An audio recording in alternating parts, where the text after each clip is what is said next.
ಇದು ಈ ಫರ್ನು ಸಿಟಿ ಗಾರ್ಡನಿಗೆಲ್ಲ ತುಂಬ ಚೆನ್ನಾಗಾಗುತ್ತೆ, ಏಕೆಂದರೆ ಇದಕ್ಕೆ ಆ ನೆರಳು ಇಷ್ಟ. ಆಮೇಲೆ ನೋಡ್ಕೊಳ್ಳೋಕ್ಕೂ ಕೂಡ ನೋಡೋಕ್ಕೂ ತುಂಬ ಬ್ಯೂಟಿಫುಲ್ ಸ್ಪೀಷೀಸು ಫರ್ನ್ಸು.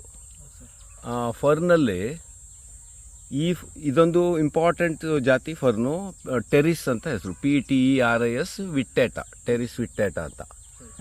ಆಮೇಲೆ ಇದ್ರ ಸ್ಪೆಷಾಲಿಟಿ ಏನಂದರೆ ಭೂಮಿಯಲ್ಲಿ ಇರುವ ಇದು ಪಾಯ್ಸನಸ್ ಮೆಟೀರಿಯಲ್ಸು ಏನಂದರೆ ಹೆವಿ ಮೆಟಲ್ ಅಂತಾರೆ, ಅದು ನಮ್ಮ ಈ ಕಿಡ್ನಿ ಫೇಲ್ಯೂರು ಇಂಥದ್ದೆಲ್ಲ ಮಾಡುವಂಥ ಕೆಲವು ಕೆಮಿಕಲ್ ಅಂಶಗಳು ಭೂಮಿಯಲ್ಲಿರ್ತವೆ, ಮಣ್ಣಲ್ಲೆಲ್ಲ. ಸಿಟಿ ಮಣ್ಣಲ್ಲಿ ಜಾಸ್ತಿ, ಯಾಕೆಂದರೆ ಸಿಮೆಂಟ್ ಧೂಳು ಆಮೇಲೆ ರಬ್ಬಲು ಗಿಬ್ಬಲೆಲ್ಲ ಹಾಕಿರ್ತಾರಲ್ಲ, ಪೊಲ್ಯೂಷನ್ ಇರುತ್ತೆ ಮಣ್ಣಲ್ಲಿ, ಗೊತ್ತಾಗೋದಿಲ್ಲ. ಅದನ್ನು ತೆಗೆಯುವ ಕೆಪಾಸಿಟಿ ಇರೋ ಫರ್ನ್ ಇದು, ಈ ಟೆರಿಸ್ ವಿಟ್ಟಾಟ.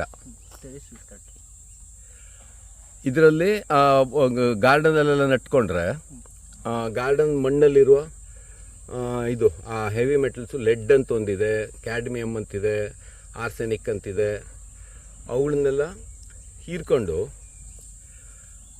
ಎಲೆ ಒಳಗೆ ತುಂಬಿಸ್ಕೊಳ್ಳುತ್ತೆ. ಸೊ ಈ ತರಕಾರಿ ಗಾರ್ಡನೆಲ್ಲ ಸಿಟಿ ಒಳಗೆಲ್ಲ ಬೆಳ್ಕೊಳ್ಳೋದಾದರೆ ಸಿಟಿ ಮಣ್ಣು ಇಟ್ಕೊಂಡು ಜೊತೆಗೆ ಒಂದೆರಡು ಇಟ್ಕೊಂಡ್ರೆ ಆ ವರ್ಷ ಆ ವಿಷ ಭೂಮಿಯಿಂದ ತೆಗೆದುಬಿಟ್ಟು ಅಲ್ಲಿ ನಾವು ಬೇರೆ ಬೆಳ್ಕೊತೀವಲ್ಲ, ಕೊತ್ತಂಬರಿ ಪುದೀನ ಎಲ್ಲ, ಅವಕ್ಕೆಲ್ಲ ಪಾಯ್ಸನ್ ಫ್ರೀ ಮಾಡುತ್ತೆ. ಅದಕ್ಕೋಸ್ಕರ important species for city garden terrace ವಿಟ್ಟಾಟ.